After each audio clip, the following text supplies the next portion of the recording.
Hi, my name is Lisa and I'm an alcoholic. And I've had to do 6 of these in Ireland, and I've had to talk to lots of psychiatrists and doctors, and I keep water with me now because my mouth gets dry and I still shake and my armpits still sweat. But I've learned to pray before these things, and rather than try and organize it all in my mind so I sound very clever, I pray that God gives me what somebody in this room needs to hear. And I remember sitting in these rooms, and there's people here this morning, and there's a saying that says, honor especially those who loved you at your worst.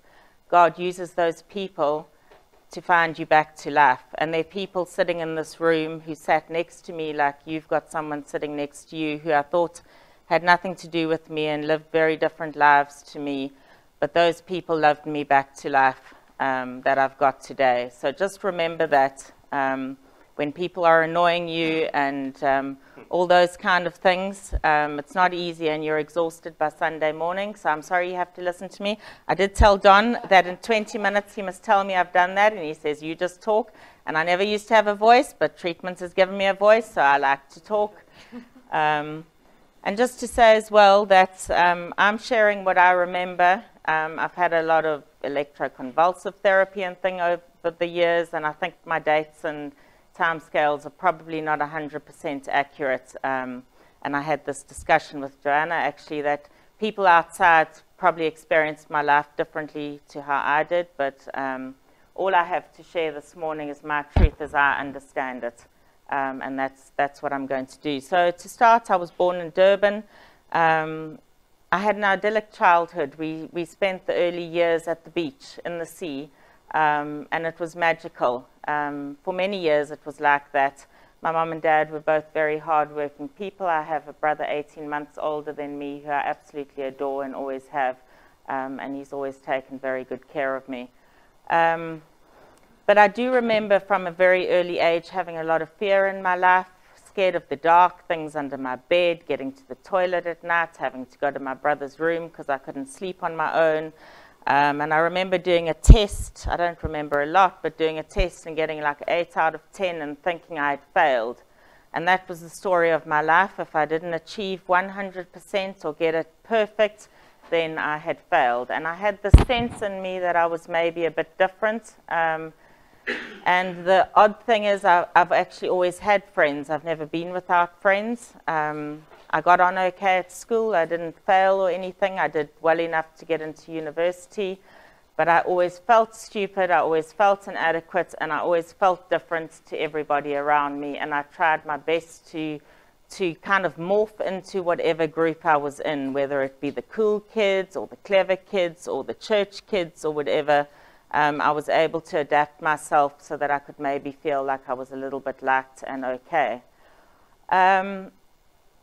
Then kind of coming into high school, I got the sense as well that if I lost a little bit of weight, I would maybe be okay and I would feel a bit better about myself. Now, I was a competitive swimmer at the time, and my parents didn't have a lot of money, so we didn't eat a lot of crap like kids do these days. I've got 2 teenagers, so I know all about that.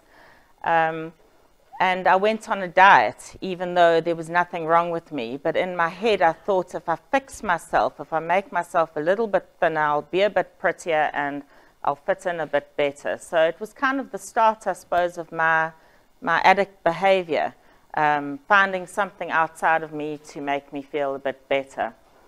And then I was raped, and that kind of threw things upside down a bit. I don't remember how it all came out, but I was sent to a psychologist, and I was about 13 then. And I suppose that was the start of my journey into psychology and psychiatry. I was put on my first antidepressant at the age of 14. And I really haven't been off medication for the subsequent 30 years. I've taken some sort of drug. And I learned then that I could take something and it made me feel a bit different and help me cope a bit better. I also, I think I look back and I think I was alcoholic then because other people would have gone and got help and counseling and stuff and would have been okay. I didn't. I wasn't honest with the therapist. I didn't talk. I was probably quite manipulative. I made life difficult for my parents. And she was trying to fix me, and I was getting worse, and went to the psychiatrist who diagnosed me. So my first diagnosis was at the age of 14. And I've had many different diagnoses over the years. So life kind of turned upside down then. And it was also my first thing that I could blame, because something bad had happened to me, therefore it was okay to behave badly and be difficult, and everybody should feel sorry for me, you know. So I learned to be a victim very early on in life. And I don't think that did me much good. And subsequently, I've learned that my journey has actually been quite easy. I've heard stories people have shared with me when I've shared, and everything's relative at the end of the day. So I went through high school, and I was with the psychologist, and she was trying to figure out why I wasn't getting any better. I was getting worse and worse. I started vomiting up things that I was eating. My eating disorder kind of just developed at that stage, and just trying to control things in my life. I was seeing the psychologist. She did like this regression therapy with me. I was on tranquilizers as well.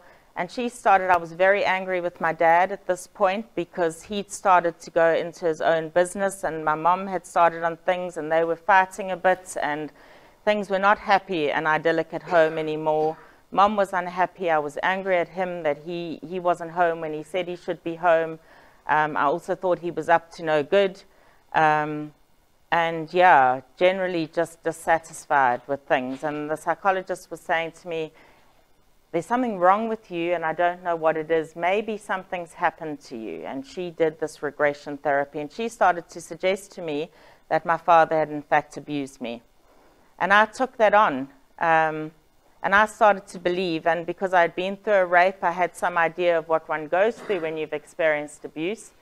And I started to really believe, and I left school, didn't talk about it. And I was really, you know, when I look back sharing this, I was very ashamed when I realized that I had taken on board these lies, because it explained what I was like, what happened. It explained why I was the way that I was. And I became so convinced that after I'd left school, I don't remember the time scale, but she said to me, you're never going to be okay if you don't confront your father. So psychologist went with me, and I've looked back at false memory syndrome, and tranquilizers and this regression therapy play quite a, it happens in a lot of these cases. And we confronted him, and that's how convinced I was of this lie. The only fortunate thing that came out of that was my family knew that I was off my head, you know, so nobody kind of believed me, but it further separated me from my family, and I thought, well, why can't they see what I can see? And I'll just stop at this point to share with anybody, you know, when I came to have to do my life story, I thought of every imaginable way in which I could not include this in my story, because I was so ashamed when I came to realize that maybe these memories weren't that accurate. It was a deep shame in me, and shame is different to guilt for anyone who's experienced it. Guilt is up here. Shame touches the core of who you are. It defines you as a person. And but I was told, and the book tells you, that honesty is the way to go, and I really wanted to get better. So when I did my life story, I had to tell a group of 20 people this, and I knew what kind of response I was going to get, and I did. It was harsh feedback. But I'll tell you too that every single person who gave me feedback still loved me and still sat with me and still spoke to me and was still there. Because I think us addicts do get up to a lot of shit in our lives, and not one of us can sit and judge another. And I wasn't judged. And I think the level of freedom that one gets is directly proportional to the level of how honest you're able to be about yourself. So yeah, that was a big thing, and I separated from my family, and I went into church. I started to think that God was going to fix me. God did ultimately fix me, but not the God that I understood then. And I prayed all the right prayers, and I sang all the right songs, and I raised my hands, and I looked woozy when I was supposed to look woozy. But, you know, nothing was going on in me. It just kind of made me feel good at the time and made me feel like I belonged to that group. But God, I believed, was a punishing God and an angry God, and I knew I wasn't a good girl, and I knew then that I was broken inside, and I didn't believe that this God was going to save me. So I started drinking then, and I didn't really like the taste of alcohol, but I drank a lot, and I just drank to medicate myself. It wasn't for partying or anything. It kind of topped up the tranquilizers and the antidepressants, and eventually the psychiatrist put me on antabuse, and I overdosed on the packet of antabuse and took a whole bottle of vodka and ended up in Addington Hospital. Nearly lost my life on that occasion. I was very ill with that, and I didn't touch a drink for many years after that.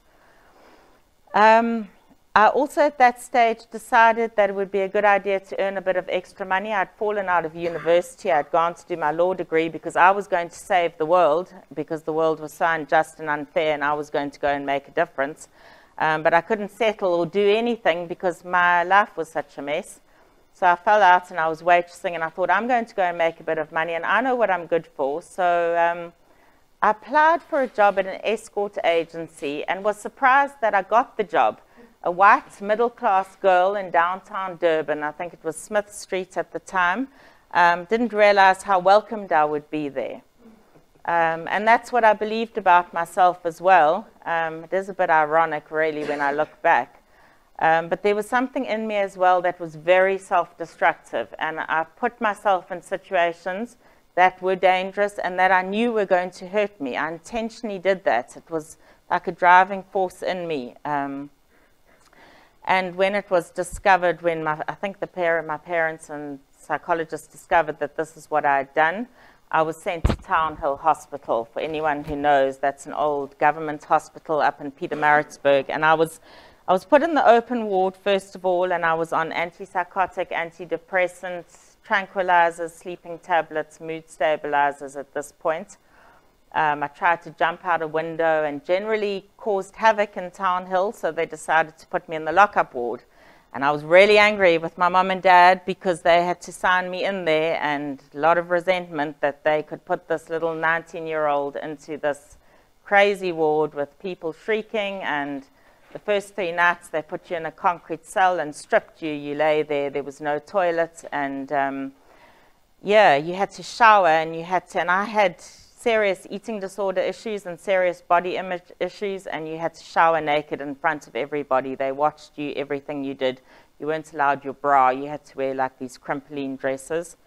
And I found it was quite traumatic. It was a very scary experience. And that was another thing that I was able to blame on why I was like I was. And that's all the medication didn't really help. I think I was there 4 or 5 months. So I had my first course of electroconvulsive therapy at that time. I think I had 12 treatments. Left there, and I moved in with my aunt and uncle, I think, for a wee while, and they looked after me up in the Midlands and kind of got my life bit back together again. My mum gave me a job through her work, and I started to do a teaching thing, got a bit back on track, and I thought then, because there was still this thing inside me that I needed something to fix me. I wasn't okay and I wasn't whole. And actually, it's so ironic when I think about it. I went to a study on the road less traveled. And anyone who's had to sit through Don's group will know that life is difficult. And I didn't listen at that group. I was making eyes at this man across the room who was going to be my solution to my problems in life. And I got married to him. He was like 23 years older than me, divorced, had a teenage child, but he had a nice house and an interesting job, and I was going to be secure with him. So I moved in with him, and as you can imagine, I couldn't look after myself, and I was needy, and I wanted attention and to be looked after. And here was this teenage girl I had to care for, and this man who was actually quite controlling and manipulative. And I'd learnt in the lockup ward that one thing I could control when nothing else could be controlled was what I put in my mouth. And I'd lost a lot of weight when I was in there, and in my marriage, I felt out of control again, so I started to starve myself, and I ended up in Tara Hospital with anorexia. Came out of there and left, just packed up my car one day and left him. My mom had breast cancer. My mom and dad, after 33 years marriage, were getting divorced. And that was all my fault, that they were getting divorced because of what I had said about my dad, and there was a lot of guilt around that, and taking on board other people's journeys as well, and thinking I was really powerful, that I affected all the people around me like that. Anyway, life settled down for a few years. I started teaching. I got my teaching diploma, and I started lecturing. My mum gave me a lot of opportunities there, and I kind of settled down a bit. The eating disorder was still there, but it was manageable. I was still on medication. And I met my husband, my current husband, through a dating agency. And it wasn't like you go online today, guys, and you've got like all these people you can meet in an instant. Then it was like old school. You had to fill in this thing, and a person introduced you and all this. It was really weird to look how things have changed. But anyway, we met like that. And he also had a really interesting job, and he seemed very stable and settled. And we met and married within the year. When I look back, I had my second course of electroconvulsive therapy in the January, and we were married in the August. So obviously I wasn't really okay, but I thought life was good. I don't think everybody really has ECT just before they get married, but I thought life was good then. I guess it wasn't really. And he'd been born in Northern Ireland, so we moved. He said he would never have children in this country, and we moved. And I thought, well, halfway around the world, new start, new life. Things are going to be different. I'm leaving all this behind me, and it's going to be okay now. And it was okay for the first few years. I worked hard. He didn't get work at first. I settled down and got a job and got us a place to stay, and felt needed and felt important. But the dissatisfaction, that irritability, restlessness, and discontent was always there in me. And this constant searching for something to make me feel better. And I had the solution again. You would have thought all the solutions I had tried, I knew they would know that I wasn't really playing with the full deck, but I thought that I was going to have a child, and that was going to fix me. And any of you in this room who have children know that probably the last thing you should do when you can't look after yourself is take on board a child. But that's what I did, and I developed postnatal depression and was referred into mental health services there. That was in 2002. And my son was born after that. And things started to unravel, I suppose. And I thought I'd always felt stupid as well. I mean, I'd got entry into university, but I always felt kind of inadequate in that way. And I decided I was going to go and get my degree the year my son was born. And that was going to make me feel competent and like I was good enough. And I did. I got my degree and I did very well. But it still wasn't enough. And I started back with trying to lose weight then. And the eating disorder came back, and it got so bad, I ruptured my esophagus and was referred back into mental health services, into the eating disorder unit. And I started at that time. I was dissatisfied with the amount of weight I lost. I was doing CrossFit. I don't know if any of you know CrossFit. I was extremely fit, extremely thin, very driven. I had a good job. I had my degree. But I looked in the mirror and I hated what I saw. I just hated everything about myself. And I took a knife and I started to cut my stomach one day because it was just so grotesque to me. And this kind of escalated, and the eating disorder team said, listen, this girl's really not okay. She's got more complex problems, and they referred me over to the general area. And through all this time, I've seen psychologists and psychiatrists, and the medication was put on. And initially, the self-harm was kept hidden, and I kept it to my stomach and my thighs. But it kind of, over the years, it wasn't enough. It's like with drugs or alcohol or anything. It was never enough, and it had to get more and more severe. And really, to sum up, from 2009 to 2017, I would have probably spent half a year in the psych ward over there. I was admitted probably about 3 times a year, often with severe self-harm. My husband was getting increasingly desperate. The kids were put on supervised access with me because they were afraid I was so impulsive that something might happen when they were around. And yeah, it was a bad time. My marriage broke up in 2013. My husband said he couldn't take it anymore. And when I look back, you know, he'd walked in on me. I'd actually poured petrol on my stomach and my thighs and set fire to myself, and he'd walked in on that. And he had my kids in the car, and he was coming into the house to check that I wasn't lying in a pool of blood.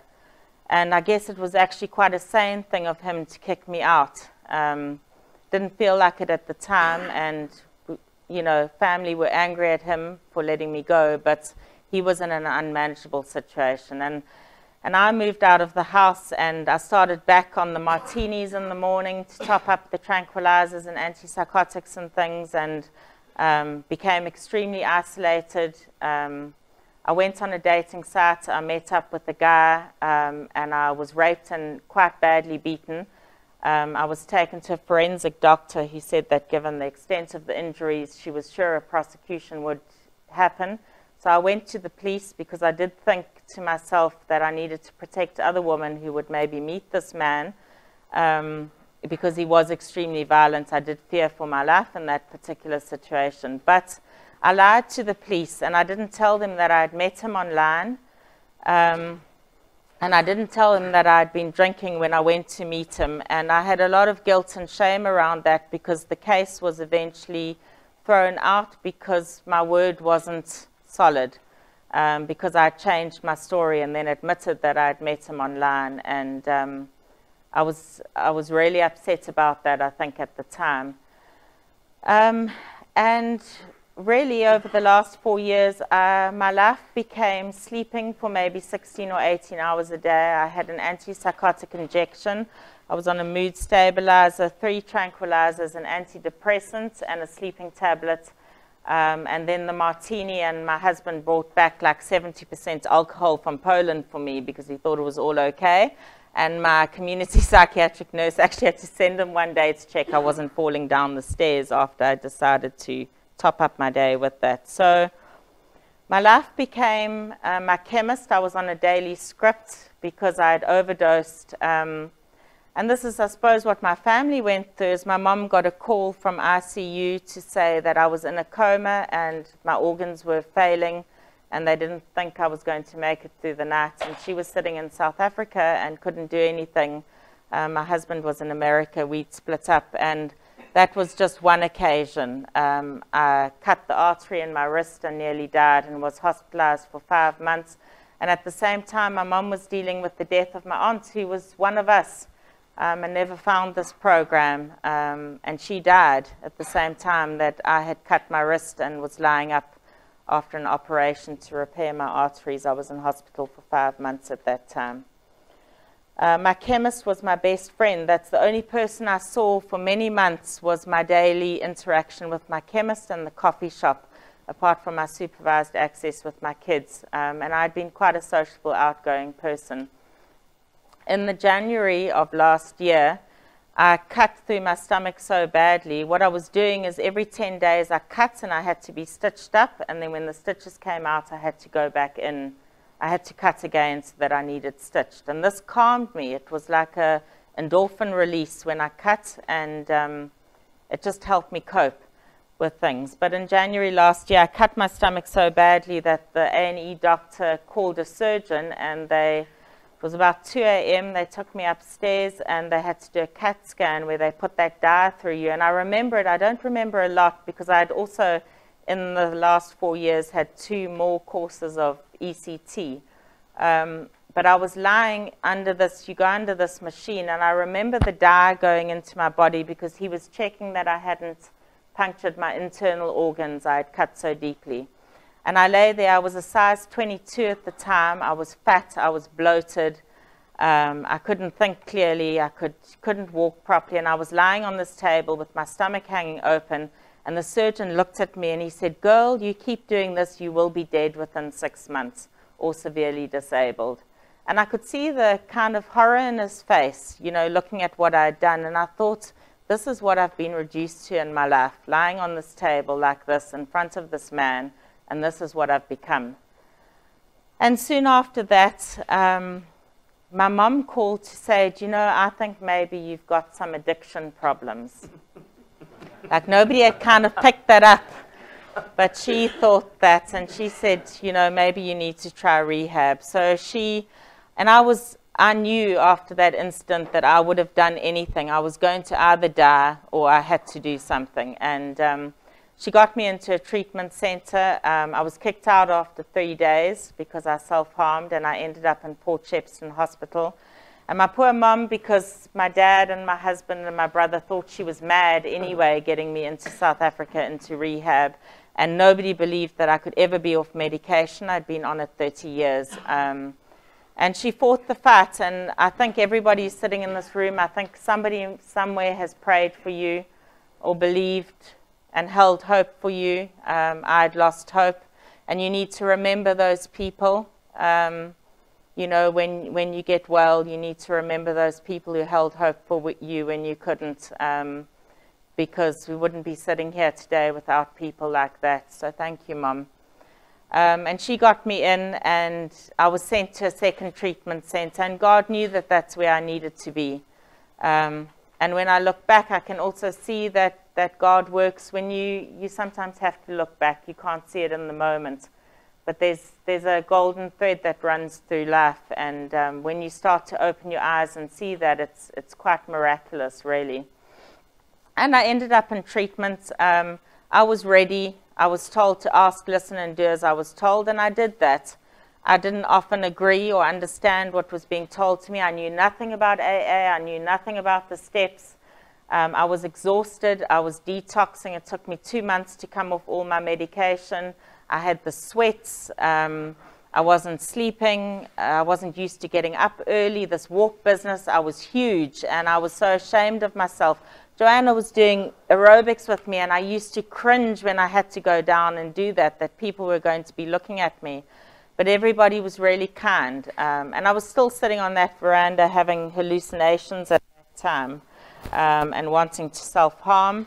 But people were put in place to kind of check that I wasn't doing that. And slowly things started to change, very slowly for me. And I just followed. I followed what I was told. And my sponsor used to say to her, I've got nothing of use to say to anybody. And she used to say, you need to go out there and you need to talk to people and you need to share your experience. And she pushed me and pushed me and pushed me because I didn't have a voice then at all. I also had a lot of self-pity. I was a real victim. And she used to tell me to get up off my backside and go and help somebody. And I used to think, you are such a bitch. Do you not know what I've been through? Like, and you're telling me I need to go and help somebody? But it was a life skill, you know. That's helped me. It got me out of myself. And I started to realize that everyone's going through stuff around me, and self-pity was going to destroy me. And Don's group, you know, I used to sit in there, and I knew he had important things to say, but it was like hard sometimes at 8 in the morning to concentrate on the complex things that he was telling me. So I sat eventually where I could actually see him, so I thought that would help. And I used to go upstairs every night and think, because he used to tell us to go and talk about it on the veranda, but I could never remember what he said. And I would go upstairs at night and try and write down what he was teaching me. And I was here 5 months, and I can remember on one hand writing down what I actually remembered. But I was willing, guys. I was willing to hear, and I wanted it. I wanted to be well. I wanted to get better, and I wanted to understand. And he told me, he said, the best place to be is that you don't know anything. And I thought, but I don't, and I'm not doing the steps, and everyone's doing the steps quicker than me, and I'm so slow, and I don't think I'm really understanding it and all this. And he said, that's the best place for you to be. And, you know, I remember all the stuff I was taught now. It kind of, something went in. So open yourselves up and listen, because the life I've got today is beyond anything I believed would ever be possible. It really is. And it was listening and hearing people who'd been through this and who had something that I wanted, and just trusting in the process. And sometimes it was just getting through one session. It was just getting through from 8 to 9 in the morning. And if I did that, I thought it'll be okay for the rest. And then I was made duty monitor, and I thought my world had come to the end, that the most responsible thing in my life I had to do was look after how everybody was doing their flipping duties. And I didn't tell anyone how scared I was, because then they'd know I was weak. And this was like, it was big for me at the time, you know, because I hadn't taken responsibility in my life, and I hadn't been able to do all those kind of things. But this was a microcosm of my life now. What I had to do in here: come to meals, interact with people, care, help, share, listen, follow instructions, do my inventory. I do that religiously every night. All those things I did are the things that eventually helped me get to where I am. I also came in and I thought, when they told me that God was going to help me, I thought, I am well and truly fucked, because this has not. But I read that book. We did the chapter on We Agnostics, and I was in treatment long enough that we did it twice. And I've always loved the ocean, and I started to get an understanding that I'm just that little drop in the ocean, and there's lots of drops make up this huge ocean, and these waves and the power of that. And I kind of started to understand that there was a power greater than me, and I started to become a little bit lovable when I did that. And I started to see love in other people, and I started to understand that God works through each one of us. So never close your eyes or your heart to what people are saying to you, even the people you don't like, and even the people you think you don't relate to. Everybody's got a message there, and it's just whether you're willing to hear it or not. So yeah, it was painful. It was a painful journey. I cried a lot. My mom and I cried a lot. And it was an exhilarating journey, and I'm so grateful for it today. I wasn't sometimes when I was in it. There were hard days, and there were days I wanted to leave. There was my son's birthday, and they told me I had to stay on. I wasn't stable enough. And I thought, but look, I'm good. I need to go. But I was told to go to any length, and I was told to trust the people around me, and I did that. And I stayed, and I was honest. And Keith reminded me about 6 weeks ago, it says, even those with grave emotional and mental disorders, which I didn't think was me, but apparently it was, do recover if they can be honest. And I think that's what's really helped me in this whole process, was getting honest, first of all, with myself about who I was, what I suffered from, my selfishness, the harm that I've caused, and recognizing that the world is not to blame for how I am. You know, it's my responsibility, and God is going to help me overcome this if I allow Him to, through this fellowship and through the people around me. And I left treatment and went back to Ireland, and that was a unsettling time. I lost my sponsor here, and I was quite devastated about that. She left, and it was a good lesson for me that my sponsor is not my solution. God is my solution. God uses the people in our life, and God also knows what's best for me. I'm still self-will run riot, and I still want to control, and I still sometimes think I know best, but I know I really know nothing, because I tried everything, and ultimately it was only through my higher power that I was able to get to where I am today. It was through nothing that I did in my own strength at all. So Keith organized for Jane, his daughter, to sponsor me, because she's in England and I'm over in Ireland, and she's just been a godsend. God knew who I needed in the next chapter in my life, and He always provides what we need. It's not always what we think we need, but He knows best, and it's trusting in that moment, even when it doesn't feel so comfortable, that He does know what is best for us. And you know, I remember the day I got off the plane, and I had been through the 6-month journey here, and people had seen the changes and things in me. My dad and my brother were starting to come back into my life. There was healing there. I was at my dad's 70th birthday party last night, guys, and that relationship is healed. After all we've been through, he played, some of you are a bit too young to know the Beatles, but he played a song called Blackbird, about a blackbird that finds its wings and is finally free. And he played that for me last night, and he held me. And he told everyone that this girl, you know, where I was, because I was a blackbird. There was blackness inside me, and there was blackness in my life, and there's not blackness anymore. I'm flying now.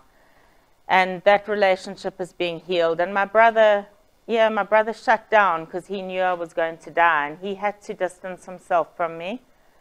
But he's opening up again, and we're doing things together. We did the park run together, and he's opening that up again. And Mom's been there all along. You know, Mom's hung in there, and she's prayed, and her faith has kept her strong. And, you know, I couldn't have asked for more. But I got off the plane, and there were my kids, my 2 teenage children, and there was fear in my kids, and there was exhaustion. There was a tiredness in them, and there was a confusion in them, and they hadn't seen this journey I'd gone through, and I could see what I'd left because they were 6 months behind where I was, and there was a bit of chaos when I went back. And for the first month, they went very easy with me because there was that fear in them that we need to go easy around Mom because she's maybe going to lose it again, or maybe something we're going to do is going to destabilize her and she's not going to be okay. So they went easy, and then they went to the other extreme. They realized Mom's actually okay, Mom's back. We can't eat takeaways every night. We have to eat our meals, and she takes our phone at 10 o'clock at night, and that's not cool, and I can't go to an over 18 club or have my boyfriend sleeping over. And there was chaos, and I was exhausted. I was on my own, and sometimes I felt a bit sorry that I was a single mom. And my daughter the one day stormed down the stairs and said, "You don't care about me. You don't care anything about what I have with my friends." And I thought, you know, for a long time I didn't. For a long time, not even my love for my children was enough to stop me doing what I was doing. And as a mom, I can tell you the shame of that is probably the deepest shame that I carry, that the love for my kids was not enough to stop me. But I had to say, my kids need me to love them, and they need their boundaries, and it's okay. It's okay that she hates me in this moment. She needs me to be there, and she needs me to be consistent, and I need to do what I need to do. And Jane was an amazing support in that because she's been through that journey herself with her kids, and she supported me in keeping the boundaries in place. And the kids started to settle eventually. There was 1 week I was so exhausted with it all. I thought, geez, I would like to go to bed with a handful of tranquilizers and my martini and my lovely glass and just like chill out a bit, because this is hard work, this recovery business. And everything comes back to me. Every time that I'm unsettled or disquieted within myself or unhappy or resentful or impatient, it's not because of what everybody else is doing. Sometimes other people do annoying things, but if my reaction is like that on a certain day, I've got to bring it back to what is going on with me today, that things are not okay. So yeah, it can be hard work sometimes. Having said that, you know, I used to do massage with my kids when they were young, and I started up my business when I went back to Ireland. And the one night my son said to me, "Please, when you get back from a meeting, won't you massage me?" And I got back, the meetings there are an hour and a half, and it was 10 o'clock at night, and I was tired. And he's 13, and he's taller than me, this big, you know, cool dude. And he lay on the table, and he let me massage him. He let me touch him and love him and care for him. And that was, you know, I'll never forget that moment in time. And that's what recovery gives. It doesn't give big houses and things like that. It gives that connection with the people you love and the people who love you, that you weren't able to have on that level when you were filling yourself with all the crap in the world to try and fix you, because you just can't. You're so into yourself and what you want and what you need that you actually can't connect on that level. And then I went upstairs, and it was late, and I was exhausted, and he said to me, "You know, Mommy, nobody ever massages you. Can I massage your back?" And I went down, and my big strapping son took out the oil and rubbed my back for me. And I'm telling you, that's a feeling, I don't know, as a mom, you know, what bigger gift could I ask for at the end of the day? I hug my kids, and I can feel their hearts beating next to me. I can feel their breath in my ears. I couldn't connect like that for years. I didn't have that connection with the people around me, and I have that again. In terms of my work, I have, the doors have opened for me. I've got involved, and last month I was talking to 100 psychiatrists and doctors about my experiences in the emergency departments. All the directors of services and everything were there, and there was little old me. And this program and this treatment center gave me the skills and taught me what I needed to be able to stand up in front of 100 people and share just my experience, because that's all I've got is my truth, and all I pray is that what I've been through, and that's what Don taught me. And for me, in one day, talking to these people, it became clear to me that everything that I've been through has meaning and has purpose, and I needed to go through that because I needed to be able to say what I could say on that day. And if I hadn't experienced what I had experienced, I wouldn't have been able to have done that. So the worst things in my life have become the best things, and they'll become things that I pray will help other people hopefully not go through or go to the depths that I had to go to before coming out the other side. So doors have opened in terms of work in that.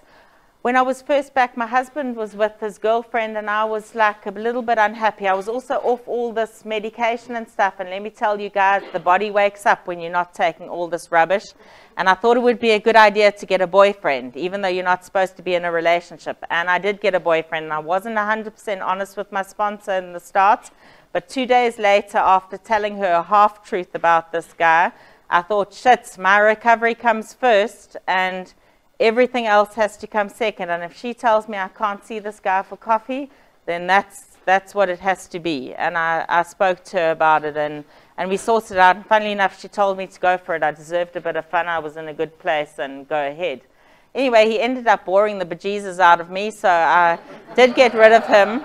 And I did it kindly. I didn't tell him how boring he was. I thanked him for the time that we'd had together and whatever, and moved on. And a few weeks later, I got a message from my husband to say that he didn't want to go through with the divorce. And that's been a big deal. I had come to accept, and he had sent a letter to my sponsor in treatment that we would never get back together again. He always loved me, but he couldn't ever live with me.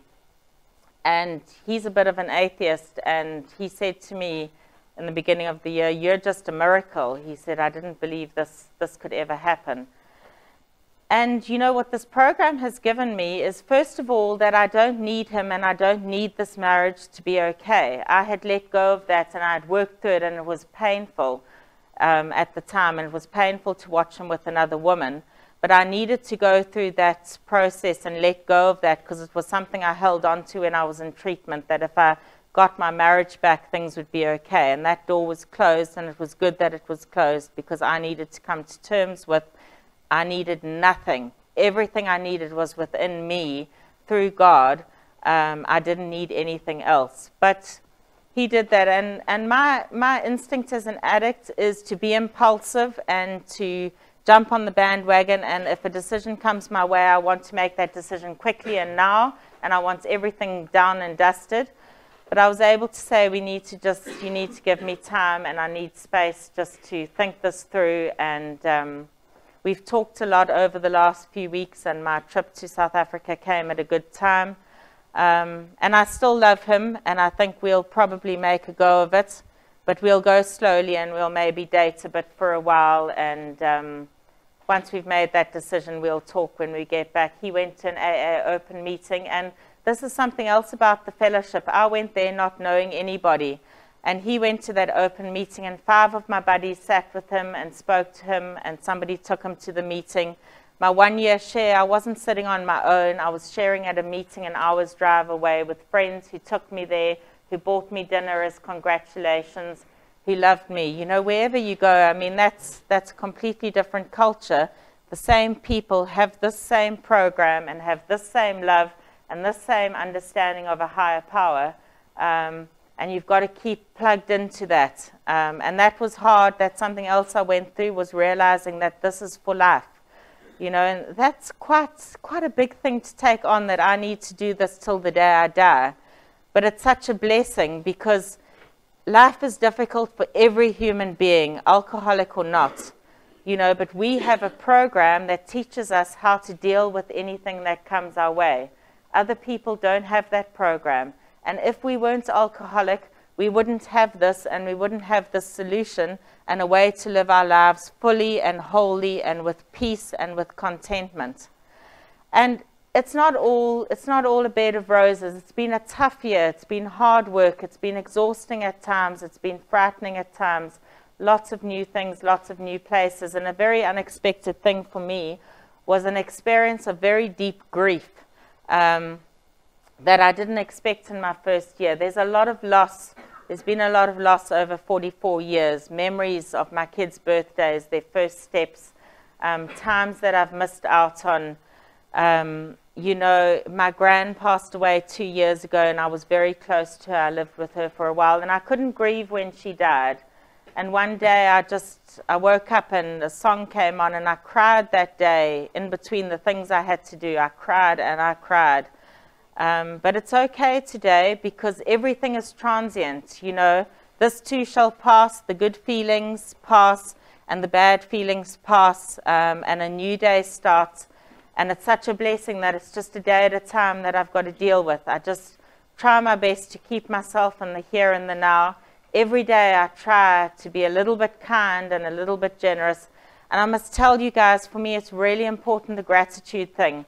Every night at the end of my inventory, I write things that I'm grateful for. Sometimes the fact that I mowed my own lawn and didn't have to pay someone to do that, you know, that I can put my washing on and it's clean, that I don't have out-of-date food in my fridge. Little things like that are a blessing in my life. They're big things that are a blessing too, but little things like that that people take for granted, I remember those things because I couldn't do them for so long. And the people who were kind to you when you weren't very nice and you were really selfish, and you made life difficult for others, because we do that, you need to remember those people, and you need to tell those people, write to them or say to them.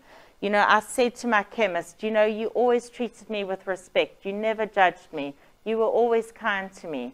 You know, I told the man in the coffee shop, I could always come here and I knew I would be safe when I was here and had my cup of coffee. People need to know these things because we live in a world that is full of suffering, but it's also full of the overcoming of it. And people need to know that little kindnesses and little gestures like that make all the difference in one's journey along the road. And I suppose all I'll finish with is, yeah, I lose my peace sometimes when I take my will back and I want to control things and I want to know what's in the future. I've let go of my shame. Don told me that shame will get you drunk again. And I didn't know how I'd let go of the shame, especially around the issue with my dad. And I was blessed because he said he knew there was never any ill intention on my part. So he kind of helped me with that. Some people, I listened to a man did a chair for me whose daughter hasn't spoken to him for 30 years. And he continues to work this program, and he's an extremely spiritual man, despite the fact that his daughter, after all he's done, doesn't speak to him. And I think that man does what this book tells us to do, is look after your spiritual condition. He's in a good spiritual condition because he does what he needs to do, despite the fact that life isn't giving him what he would really like, you know. And those are the people I really listen to and really learn from. But Don said that to me, shame will get you drunk again, and I had to find ways of letting go of that shame. And part of the way that I do that, part of my amends, is every day I do what I need to do to keep myself sober and clean. You know, I put in the work and I put in the action, and that's part of my amends, is keeping well. I can't hold on to that past, and I can't blame that past. My experience is I've shared my story, and you need to share your story, guys. However unimportant or insignificant you think you are, somebody needs to hear what you've been through, because God has you on this earth for a purpose. So share your story. It heals you and it heals other people. And I have heard things, women have shared stories with me that would make your hair curl. My life has been easy relative to what some people have been through in their lives. So just remember that, you know, and we need to experience what we need to in order to empathize and care for other people. But I can't control it. I've got a sponsee now, which I was terrified to get. And that's been a big thing for me because she's been in the fellowship 8 years, and she decided that she was going to choose me to sponsor her. And I've really had to learn that it's not up to me. I do what I need to do, and I do my best with that. And people have told me she's one of the ones who's not going to make it. And I said, well, that's okay, but I need to do and be where I believe God has me. And it's not up to me to save her. I can just share my experience with her. That's all I can do, and I can love this woman. And while I can do that and keep myself sober, as long as it's not affecting me, and as long as my ego is not getting inflated, because I'll nearly finish. That's one other thing I want to say. It's really important too. I find when I share with people, people say, "You've done so well, Lisa." I say, "I haven't done so well. God has done so well, and the people who've loved me around me have done so well. You know, I haven't done this on my own, because it would be easy to get a big head in all this." So yeah, so I'll just say that I feel so blessed and so grateful to be here this morning.